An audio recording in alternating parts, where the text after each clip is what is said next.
a memory that is attached to a front porch.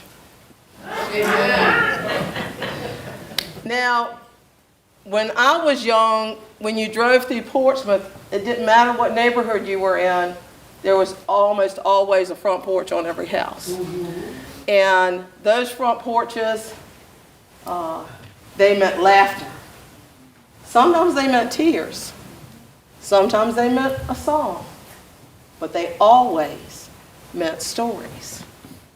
And I feel like the front porch kind of took the place of the fires that the tribal people, the clans, no matter what part of the world, they gathered around to tell their stories, to tell the stories of the day and the stories of yesterdays. And so today, in that oral tradition, we're going to tell you some American history that involves this church and involves especially the African American population of this church. It's primarily about the Underground Railroad, but we call it emancipation before the proclamation. So it's all stories of people who self-emancipated. Not all of them went north. So without further ado, I'd like to present to you Sounds Like Freedom. Lift every voice and sing till earth and heaven ring. Ring with the harmony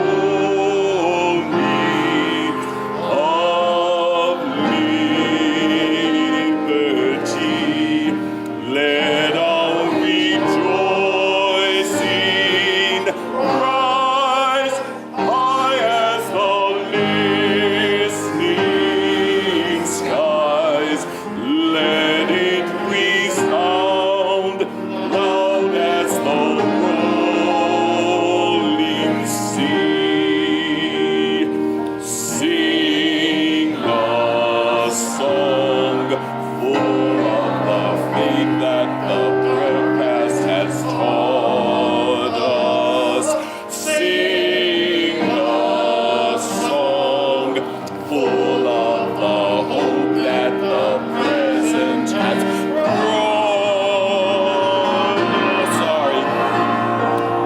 Facing the rising sun of a new day begun.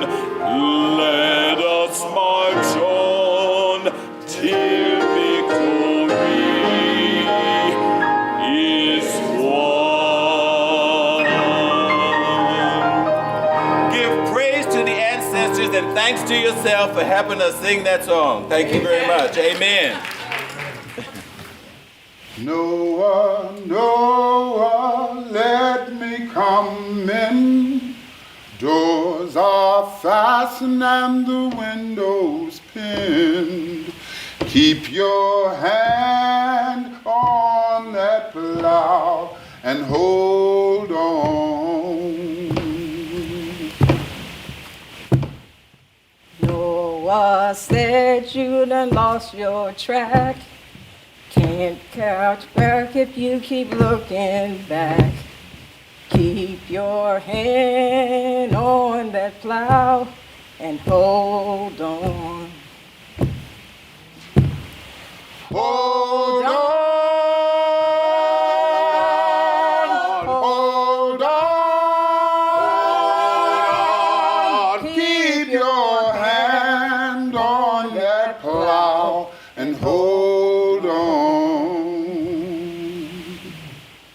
Keep your hand on that plow and hold on.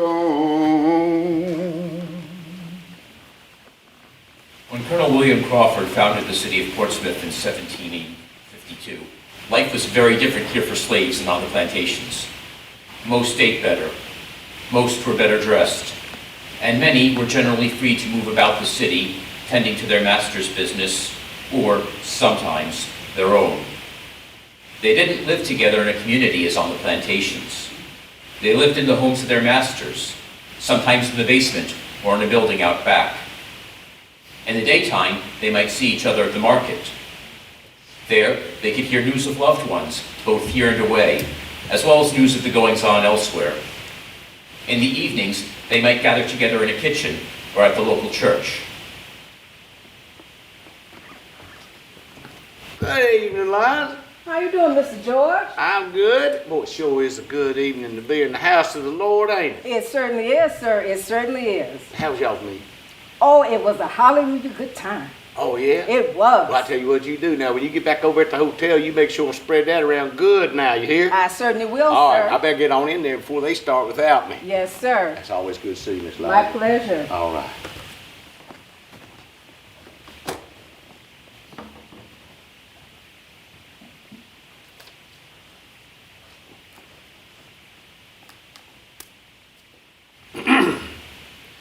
A mighty fortress is our God, a bulwark never failing.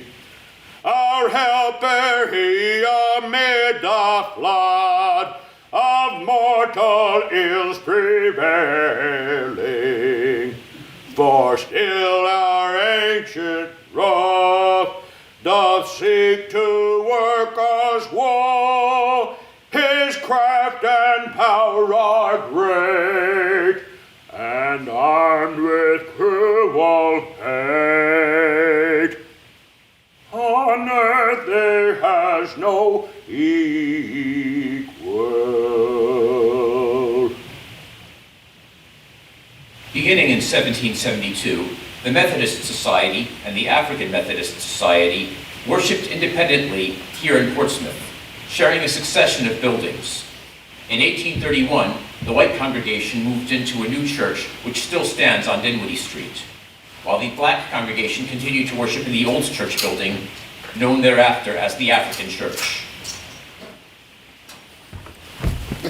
How you doing there, Miss Liza? Thompson, What are you off to in such a hurry? my business is my business. Well, I guess, Well, where you off to? what you done heard, Miss Liza? Is it that obvious? It's that obvious. Well, I tell you what, why don't you just come on and go over there with me? Well, I suppose I can go for a little while. Come on, Thompson. Here we go. Hi, Miss Sally. Hello, Miss Eliza. Hey, Miss Sally, how you doing?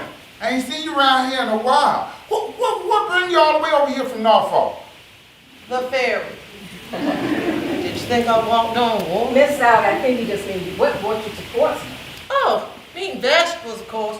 Portsmouth has the best butchers around, you know, and the fruit and vegetables fresh here, too. How's your daughter married? Oh, my sister has her enrolled in a fine colored school in Alexandria. Really? I can already see improvement in the letters she's been writing. She says she's got an English teacher. Her dad is English. Thompson. Miss Sally, don't mind Thompson. He didn't mean that. It's all right, Thompson. That child's lighter than I am and free. It don't make no difference under the law.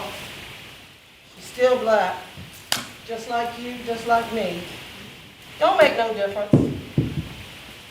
Well, tell us a little bit more about Miss Mary. Well, she's learned how to sew and needlepoint and all the things a proper young lady needs to make it in this world. That child's going to make her mark. You mark my words. She's going to make her mark.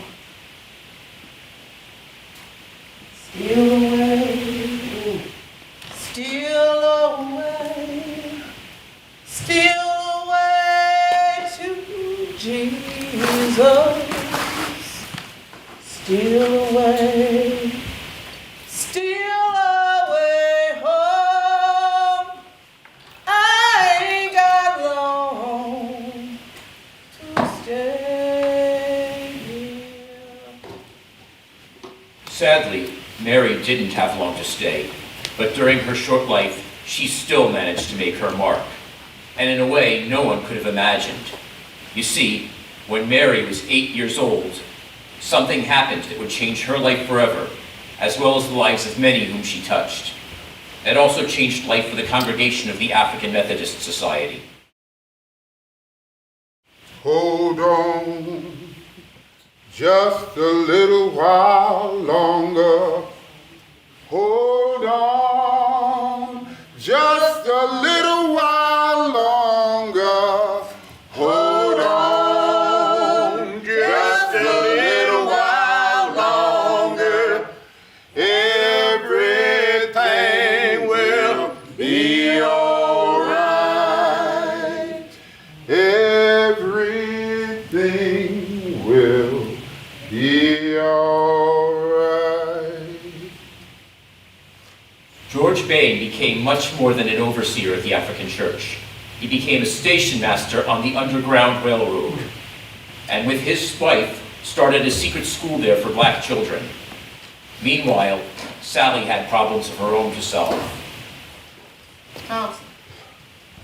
Thompson, Walker, you like somebody done walked over your grave. Woman, you ain't even heard, have you? Heard what? Oh, Lord. They closing schools everywhere. This Nat Turner mess done got them thinking that us learning and us preaching gonna start another uprising. They done passed the law. They closing schools everywhere. Ain't nobody allowed to teach us, Sally. Not slave, not free. What you mean not free? Pray on, just a little while longer.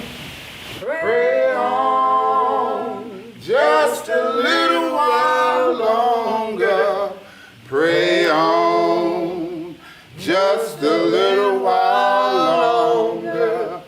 Everything will be all right. Everything will be all right. These laws, sparked by the Nat Turner War, as it was called hereabouts, at first did not affect Mary, since Alexandria was in the District of Columbia at the time. But before long, the law changed there as well. Well, the letter finally came. Our Mary's coming home. They closed his color school in Alexandria. Honey, look, don't fret now. Now, wait a minute now. Mary done been at that school quite a long while, ain't she? I know, but she loves it there and she's doing so well. Huh, what? Ain't it you, the one that's always saying, God have a plan for us? Ain't it you that's always saying, all we got to do is trust him? I guess it will be good to see that bright face around here again. I'm getting awful tired only looking at yours. I ain't never get tired of looking at yours. God did have a plan for Mary, and it would start with her stepfather, Thompson Walker. Woman, you know what's going to happen if she get caught. You know what's going to happen. Now you listen here, husband. You know what that child said to me? She said, Mama, my heart breaks for those that cannot read the Word of God. Those that can't write a letter or read what's been written to them. Mama, she said, I know it's dangerous, but I got to do this. I just got to. She said she's going to start with you. What? With me? With me? What am I going to say to that? I don't know. Maybe you should write her a letter. Woman, you know I can't read or write. Exactly. You better go find your daughter and get started. Yeah, but I... Go on. While Mary was making her brave decision to defy the law and secretly share her knowledge with others, Eliza Baines and Pastor George were conspiring with other Underground Railroad operatives to plan the escape of Clarissa Davis and her two brothers. Freedom over me, and before I'll be a slave, I'll be buried in my grave and go home to my Lord and be free. But things did not go as planned. Hush, somebody's calling my name. Hush, Hush, somebody's calling my name. Hush, hush, somebody's calling my name. Oh my Lord, what shall I do? What shall I do?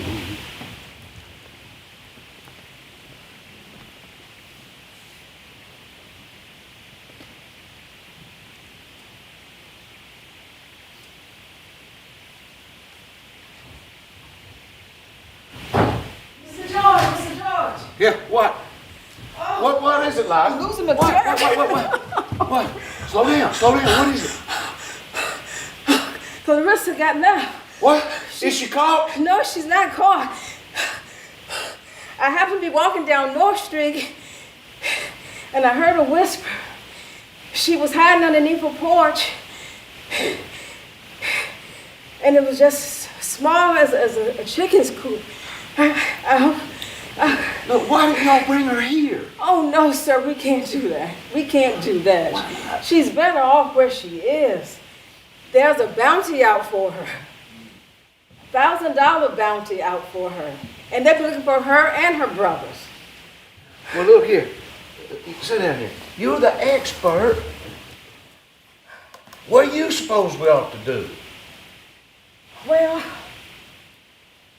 Reverend George, I think we need to leave her where she is for now. She's better off where she is. And what we can do, or what I will do, is bring her food and water. And when it's a good time for her to come out, then we can go from there. Well, I like your idea. So here's what we're going to do. You do that. What I'm going to do is I'm going to get a hold of William over in Norfolk. I'm going to arrange passage for her on another ship. Okay? We'll get her moved out. All right. But between now and when we can get that done, I guess all we need to do right now is just wait and pray and wait. And we will pray. Yes. Let's All right. pray. Clarissa would spend 75 days in hiding. Finally, dressed as a cabin boy, she would emerge during a late night torrential downpour and make it safely to the steamer City of Richmond. There, Norfolk operative and banker William Bagnall would crate her up and deliver her to the ship's steward, a man known only as Minkins. Soon, she was sitting across from William Still of the Philadelphia Vigilance Committee, whose interviews with Portsmouth runaways like Clarissa would document the Underground Railroad network here.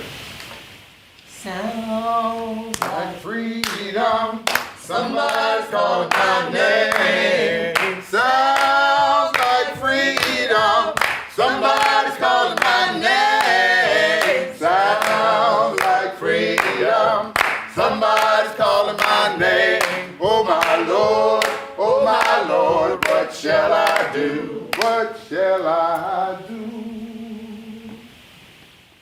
The network here in Portsmouth and Norfolk was extensive, and runaways traveled to Philadelphia from the Carolinas to the south and Maryland to the north, aboard ships leaving Norfolk and Richmond and Portsmouth.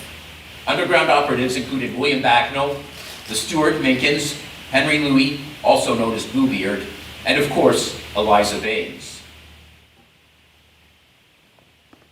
Eliza Baines is my name. I work at the Crawford House Hotel. Fancy place and fancy like me. I would always come out and meet people.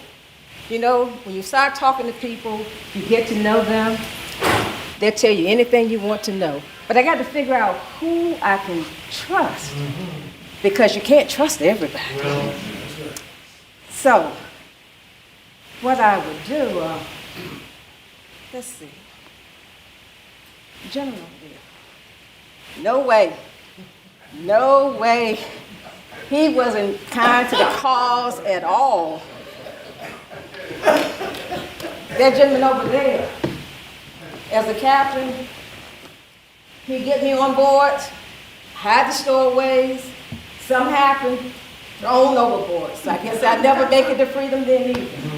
But then there is Captain Fountain. He doesn't look like somebody that you would think, but he has that old see me look. He would take care of the children and women. You never thought he would do anything like that. But he was the one. You can't believe that anything in his care is going to get to the destination. Crate and all. The other thing, the city of Richmond, that ship, going northward, it was just, you just had to know who to trust. I can't emphasize that enough. So maybe one of you, I can talk to you a little later. I've never been afraid of death.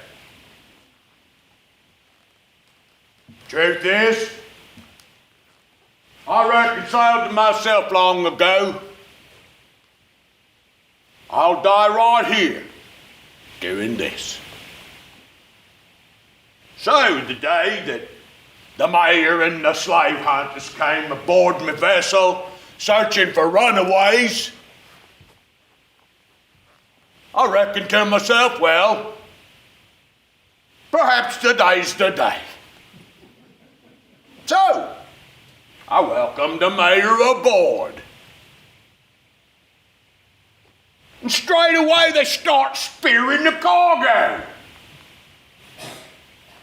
Well, with no success, the mayor in his wisdom orders them to chop a hole in the deck of my ship. The chopping, it was comical. Chopping here, chopping there, little wood splinters flying, but not a hole to show for it. So I says to myself, I gotta act quickly. So I snatched the axe from the largest one there.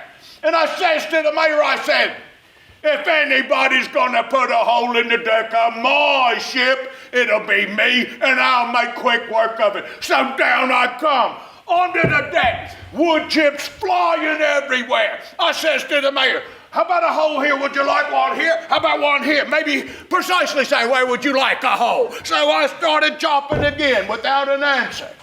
Wood chips flying again in all directions.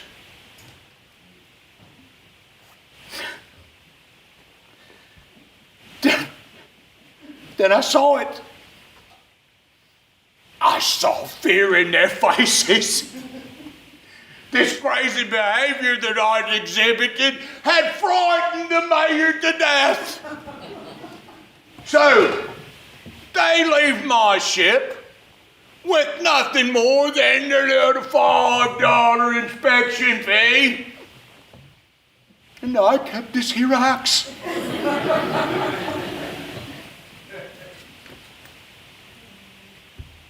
But most importantly indeed, the 21 precious souls secreted away in the cargo hold down below decks made it all the way to Philadelphia and to their freedom.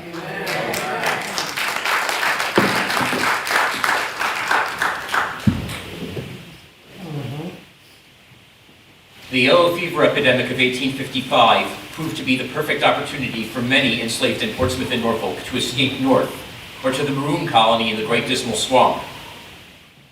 But Bob Butt would gain his emancipation in a different way, by choosing to stay. When folks were dying so rapidly that the shipyard stopped building ships and started making coffins, Bob Butt decided the best way he could help was to dig graves. There was no one there to make him do it, and yet Bob Butt dug from early morning until late into the night, digging one final grave in which to sleep, as was reported by a couple who came in the middle of the night with the body of their loved one.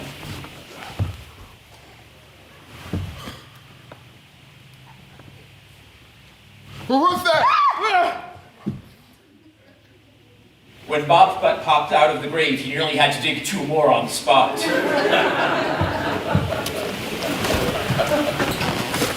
After the sickness had passed, a grateful city paid for Bob's emancipation. He was employed as a sexton in Trinity Episcopal Church and lived the rest of his life a free man. That same year, the network lost one of its most valuable operatives, Eliza Baines. With a heavy heart, George continued to oversee the church and its clandestine activities. Like William Bagnall, George was a banker, and his reputation was such that no one could or would accuse him outright without proof. But as the network gained momentum, suspicions grew. Although the secret school was never discovered, and no runaway was ever found there, the African church was burned to the ground by what George Bain called wicked hands. Jeffrey, slow down, son. I can't run as soon as I heard. What we gonna do now, Mr. George? What? About what? What will you? Look, let me tell you what we're gonna do. We're gonna build another church. We're gonna build a better church in a better place. Yeah, but folks saying that you know we got the money, but we can't own no property, Mr. George. That's true. You can't.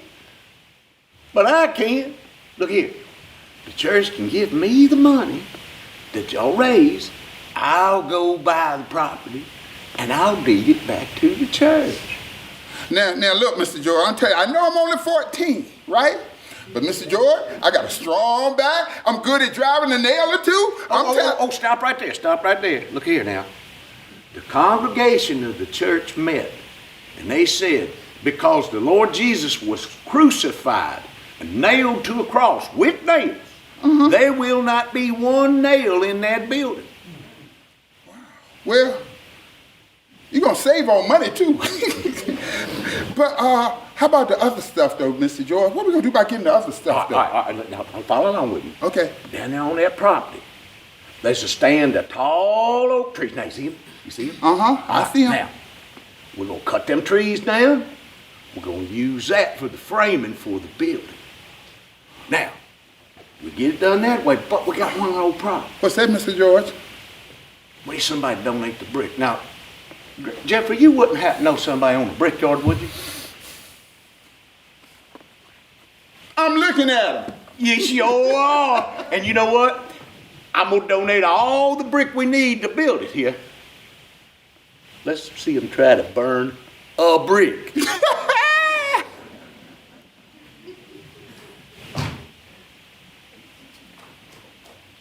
George Bain was true to his word, and so was the congregation of what is today Emanuel African American Methodist Church.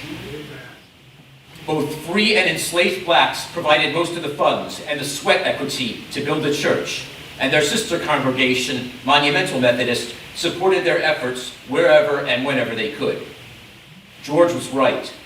Not only was the new building never burned, but it was far more effective in hiding passengers on the Underground Railroad. Hiding places in the sanctuary and lookout windows in the attic were some of the features built into this incredible labor of love and purpose, as well as a tunnel-like passage inside the church to the water's edge, where ships waited that could carry the escapees north. See those children all dressed in white. God's gonna trouble the water. Looks like a band of the Israelites. God's gonna trouble the water. I said, Wade in the water.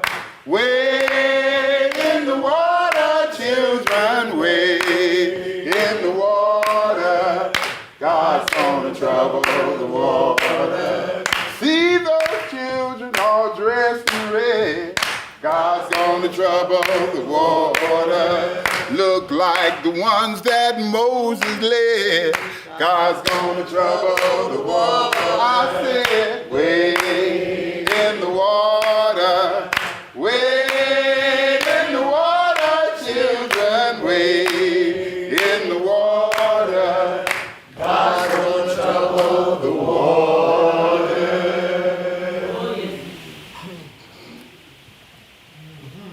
Mary Peake moved to Hampton with her parents, married, and had a little girl who she named Daisy.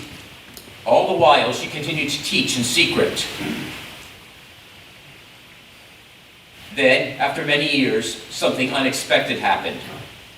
A boat carrying 3 men escaping slavery arrived at Fort Monroe, where Union General Benjamin Butler commanded. Soon after, their masters sent an aide to claim them.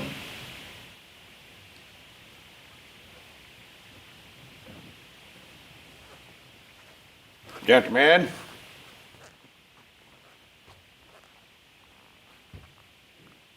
So, you say you've come to retrieve your property. Now, that's right, isn't it? Under Virginia law, slaves are mere chattel property. No different than horses, sugar, no different than salt. Just chattel property. Now, gentlemen, by virtue of my position, I can confiscate any property that I deem could possibly be used to wage war against the Union. Therefore, no sirs, no indeed, you shan't be leaving today with your property. I'm confiscating these slaves as contraband of war. Now, Lieutenant, escort these gentlemen back to their vessel and have Harriet Tubman report to me at once. Yes, sir. Carry on.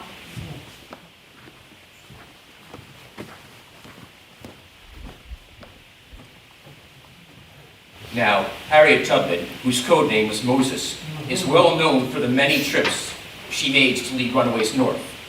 But she was also a nurse, a soldier, and a Union spy who led reconnaissance missions and consulted on raid planning. At this time, she was serving with an all-white regiment under General Butler, and he placed her in charge of seeing to the needs of the hundreds of contraband slaves who sought refuge in Fort Monroe once they realized that Butler had given welcome to the first 3 escapees.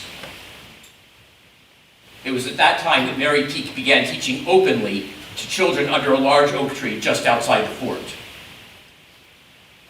My Lord, He calls me.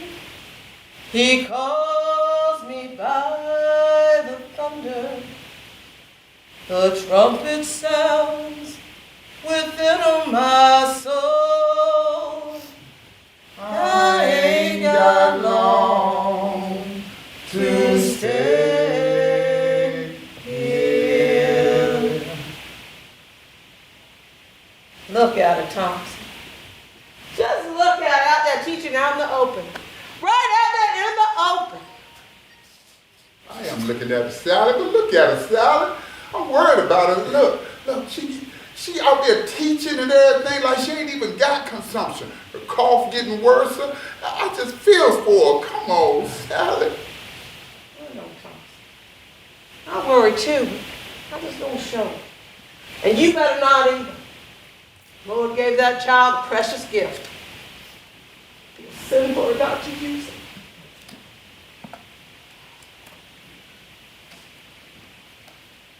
Mary continued to teach, calling the children to her bedside when she could no longer get up. Her death was a tremendous loss to all who knew her, especially to Sally and Thompson.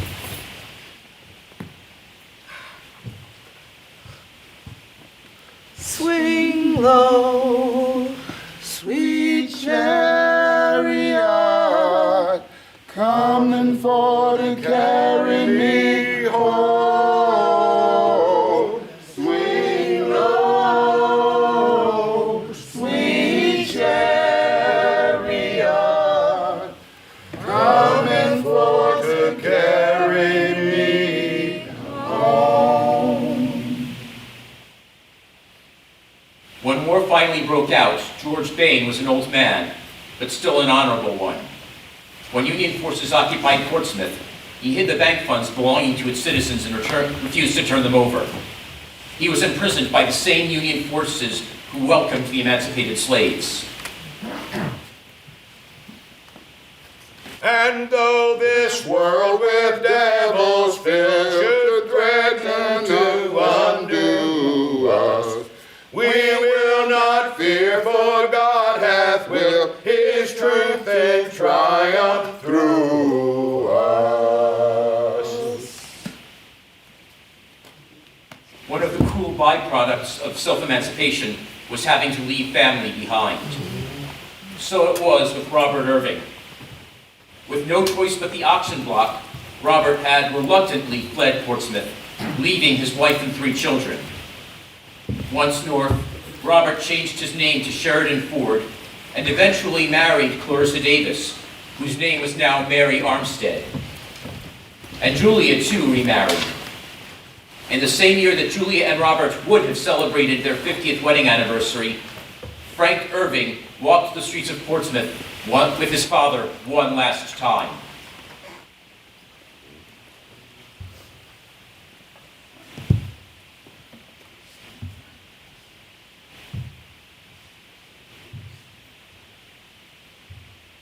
Sheridan placed a solid gold watch in Frank's hand and embraced his son, saying that he would not return. The trip had become too difficult.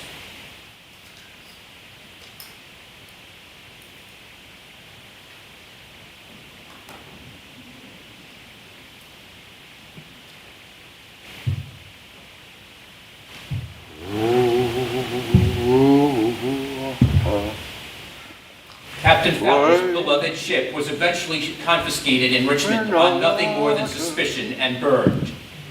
Fountain joined the Union Army, after which his story is lost to history.